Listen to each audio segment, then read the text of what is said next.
আসসালামু আলাইকুম। Fair look whitening lotion 100% original Korean fair look. Fair look lotion যারা স্থায়ীভাবে মুখসহ সারা শরীর ফর্সা করতে চান তাদের জন্য নিয়ে এলাম original fair look lotion. Fair look beauty lotion আমরা প্রায় সবাই জানি কালো, শ্যামলা, কম ফর্সা থেকে পুরোপুরি গোলাপি স্থায়ীভাবে ফর্সা। কোরিয়ান ফেয়ার লুকের দ্বারা হওয়া যায় সাইড ইফেক্ট ছাড়া। এটাই সবচেয়ে ভালো আর গ্যারান্টেড লোশন।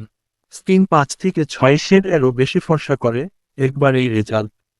সাইড ইফেক্ট মুক্ত, গোলাপি আভা আনে, দাগ দূর করে, রেজাল্ট পার্মানেন্ট থাকে। বাংলাদেশ প্রাইস বেশি হওয়ায় সবাই ইউজ করতে পারেন না, তাই আমরা কম পাইকারি রেটে স্বল্প লাভে দিচ্ছি। তাই দেরি না করে এখনই কিনে ফেলুন এই জাদুকরি লোশনটি। 100% স্কিন ফর্সা করবে পার্মানেন্টলি। মাত্র 280 টাকা করে। সারা বাংলাদেশ হোম ডেলিভারি দেওয়া হয়। এই ধরনের ভিডিও দেখতে চাইলে চ্যানেলটা সাবস্ক্রাইবও করবেন।